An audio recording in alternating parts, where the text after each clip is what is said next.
नमस्कार दोस्तों, मैं सुनील कुमार आपका स्वागत करता हूं आपके अपने चैनल क्या ऐसा होता है में। दोस्तों, आज मैं अपनी पूरी वीडियो के माध्यम से आपको जो पितृदोष है, पितृदोष के बारे में मैं एक एक जानकारी दे रहा हूं। किस इंसान को पितृदोष की पूजा करानी चाहिए, उसकी दक्षिणा क्या होती है, उसका सर्वोत्तम स्थान कौन सा होता है और कब आपको वो पूजा करानी आवश्यक होती है। ठीक है, तो दोस्तों जैसे हम सब लोग अच्छी तरह से जानते हैं, सबसे पहले लोग जैसे देखते हैं ना कि मेरी कुंडली में पितृदोष नहीं है, फिर मैं क्यों कराऊं। कुंडली में पितृदोष नहीं है, मैं क्यों कराऊं। ये लोगों का एक सबसे महत्वपूर्ण सवाल होता है। ये लोग यही पूछते हैं कि कुंडली में जो दोष है केवल उन्हीं का निवारण किया जाता है, लेकिन ऐसा संभव नहीं है और ऐसा जरूरी नहीं है कि कुंडली में अगर दोष है तभी आप उसकी पूजा कराएंगे या शांति कराएंगे। आप एक बात बताइए, आप अपने घर में सत्यनारायण भगवान की कथा कराते हैं, आप अपने घर में जागरण करवाते हैं, आप अपने घर में जैसे जो महाशिवरात्रि का वो दिन होता है तो उस दिन रात में जागरण करवाते हैं, क्या आपकी कुंडली में है? कुंडली में नहीं है ना आपकी में, उसके बावजूद भी आप ये कार्य करा रहे हैं ना। इसी तरह कुछ पूजा ऐसी होती हैं जो हर इंसान को करानी चाहिए, जिनमें पहली पूजा होती है पितृदोष और दूसरी पूजा होती है त्रिपिंडी श्राद्ध। दोनों पूजाओं के बारे में आपको बताऊंगा, एक त्रिपिंडी श्राद्ध के बारे में अगली वीडियो में बताऊंगा।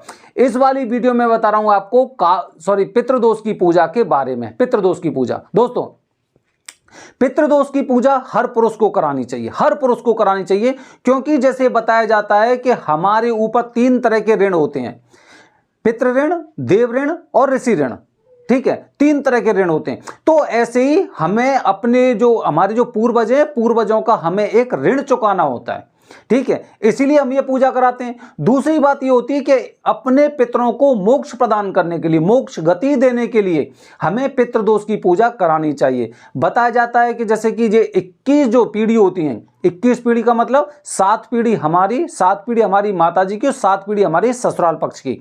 21 पीढ़ियों के जो पूर्वज थे उनकी आत्माओं को एक सदगति देने के लिए ये पूजा कराई जाती है। काफी बार ऐसा होता है कि इन 21 पीढ़ियों में से काफी लोग ऐसे होते हैं जिनकी अकाल मृत्यु हुई होती है, तो उनको भी मोक्ष गति प्रदान की जाती है इस पूजा के माध्यम से।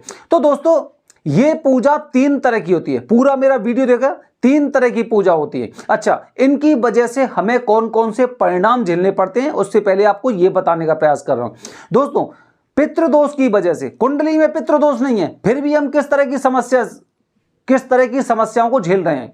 हमारा बिजनेस नहीं हो पा रहा ठीक से, हमारा व्यापार ठीक से नहीं हो पा रहा है, हम नौकरी नहीं कर पा रहे ढंग से, हमारा वंश आगे नहीं बढ़ रहा है, हमारे घर परिवार में शादियां रुक गई हैं, शादी हो गई लेकिन 10 साल 12 साल 8 साल हो गए लेकिन हमारे घर में कोई भी पुत्र पैदा नहीं हुआ। अगर बच्चे भी पैदा हुए हैं तो लगातार 1 2 3 लड़कियां पैदा हुई हैं लेकिन लड़का पैदा नहीं हुआ, तो मतलब वंश आपका आगे रुक रहा है। इस तरह की समस्याएं पितृदोष की वजह से हम लोगों को झेलनी पड़ती है। काफी बार हम लोग ये सोचते हैं, अपने पुरोहित के पास जाते हैं, पुरोहित हमें बताते हैं कि भाई कुंडली में तो पितृदोष नहीं है। अब पितृदोष नहीं है तो बताइए फिर कौन सी समस्या है। आपकी कुंडली पूरी तरह से ठीक है, उसके बावजूद भी वंश की वृद्धि नहीं हो रही, आपके बच्चों की समय पर शादी नहीं हो रही है, ठीक है, या फिर आप अपने कहते ना एक व्यापार में या रोजगार में उतनी उन्नति नहीं कर पा रहे हैं, तो इसीलिए पितृदोष की पूजा हर पुरुष को करानी चाहिए। हर पुरुष को, ध्यान रखना मैं हर इंसान की नहीं कह रहा हूं, हर पुरुष की बात कर रहा हूं। अच्छा दोस्तों, पितृदोष की पूजा 3 दिन की होती है, 3 दिन की। ठीक है, पहले नारायण बलि होगी, दूसरे दिन नागबलि होगी और तीसरे दिन भगवान गणेश जी की पूजा होती है। ठीक है, काफी बार ऐसा होता है कि पहले नागबलि कर देते हैं, वो मुहूर्त के अनुसार पंडित जी डिसाइड करते हैं कि पहले कौन सी पूजा करनी है, नागबलि करनी है या नारायण बलि करनी है। पहले दिन की जब आपकी पूजा होगी, सपोज करते हैं पहले दिन आपने नागबलि की पूजा की, तो नागबलि की पूजा इसलिए की जाती है, आप अच्छी तरह से जानते हैं, मैं अपनी वीडियो के माध्यम से भी आपको बता चुका हूं। अगर आपके परिवार में से आपके पूर्वजों ने किसी ने भी, जो 21 पीढ़ी के हैं उनमें से किसी ने नाग को मारा है, नाग को मारने में मदद की है, या फिर नाग को मरते हुए देखा है, ठीक है। ये अगर 3 कार्य हो गए, ये 3 कार्य हो गए तो मतलब इसका मतलब ये हुआ कि आप पर नाग दोष लग गया, जिसे बोलते हैं सर्प दोष भी बोलते हैं। तो उस दोष से मुक्ति पाने के लिए नागबली पूजा की जाती है। मतलब अगर हमने कभी ऐसे नाग को देखा या मारने में मदद की या मरते हुए देखा है तो उसका शाप हमारे ऊपर लगा हुआ है, और उस नागबली पूजा के माध्यम से हम उसकी आत्माओं को सद्गति प्रदान करने का प्रयास करते हैं। भगवान शिव से, ब्रह्मा जी से, विष्णु जी से सबसे प्रार्थना करते हैं कि उनको सद्गति प्राप्त हो। दूसरे दिन की पूजा अगर हम नारायण बलि कर रहे हैं तो नारायण बलि का मतलब ये हो गया कि हमारे 21 पीढ़ियों में अगर किसी की अकाल मृत्यु हुई है तो अकाल मृत्यु के पश्चात क्या है कि उनकी आत्माएं मोक्ष प्राप्त नहीं हुआ, उनकी आत्माएं भटक रही हैं। अब भटक रही हैं तो ना तो वो मतलब नीचे है ना ऊपर है, मतलब एक तरह से देखा जाए ना तो उन्हें मुक्ति मिली है और ना ही उन्हें कोई दूसरा जन्म मिला है, क्योंकि वो प्रेत योनि में वो भटक रहे हैं। इसीलिए नारायण बलि की पूजा की जाती है उनकी आत्माओं को सद्गति प्राप्त करने के लिए। पहले दिन की जब आपकी पूजा होगी तो पूरे दिन का सूतक होता है। सूतक में आपको मीठा नहीं खाना है, किसी को छूना नहीं है, मंदिर परिसर में नहीं घुसना है, कोसावर तीर्थ में स्नान नहीं करना है, या फिर जो भी तीर्थ में आप हो वहां पे आपको स्नान नहीं करना है सूतक के दौरान। ठीक है, जब अगले दिन सूर्योदय होता है उसके पश्चात सूतक का निवारण होता है, आप स्नान कर लेते हैं तब। ठीक है, अच्छा, इसी तरह से जब दूसरे दिन की पूजा होती है तो दूसरे दिन भी सूतक लगता है, 24 घंटे का सूतक होता है। ठीक है, जैसे ही पूजा हो जाती है तो ब्रह्म मुहूर्त के पश्चात जैसे आप स्नान कर लेते हैं तो उसके बाद सूतक खत्म हो जाता है। सूतक के बारे में जानकारी गुरुजी देते हैं। अच्छा, इसके पश्चात तीसरे दिन भगवान गणेश जी का पुण्यवाचक वंदना होती है। पुण्यवाचक वंदना एक ऐसी वंदना होती है जिसमें हमसे जितनी भी अशुद्धि हुई हैं, जितनी भी हमसे कमी हुई हैं, जितने भी तरह के हमारे सूतक थे या फिर जिस उद्देश्य से हम यहां पर इस क्षेत्र में आए हैं उसकी एक वंदना की जाती है। और इस विधिवत तरीके से वैदिक रूप से वंदना की जाती है कि हमें उन सब जो हमने कार्य किया उसकी हमें कहते ना एक अच्छा लाभ प्राप्त हो, मतलब हमारी पूजा पूरी तरह से फलीभूत हो, हम ऐसा वो अनुमान लगाते हैं। ये पुण्यवाचक जो वंदना होती है करीब 1.5 घंटे के आसपास का समय लगता है, 1 से 1.5 घंटे का। और इसमें ये वाली पूजा ऐसी होती है कि 6 महीने के अंदर आप इस पूजा को रिपीट नहीं कर सकते। अगर आपने ये पूजा की है तो आपके बच्चे भी 6 महीने तक काल सर्पदोष या किसी तरह की पूजा नहीं कर सकते, क्योंकि उनमें भी उन पूजाओं में भी पुण्यवाचक गणेश जी की वंदना होती है। ठीक है, अच्छा, ये हो गए। अब कितने पैसे लगेंगे, अब वही वाली बात घूम फिर के हम वही आ जाते हैं, क्योंकि सब लोगों को सबसे पहले ना मुहूर्त की आवश्यकता नहीं होती है, उन्हें दक्षिणा की जानकारी होती है। फिर भी मैं बता देता हूं आपको, हर महीने इसके मुहूर्त आते हैं। जरूरी नहीं, काफी लोग बताते हैं कि भाई अमावस्या को काफी कहते हैं, एकादशी को काफी कहते हैं कि भाई कृष्ण पक्ष में करना चाहिए, ऐसा नहीं है।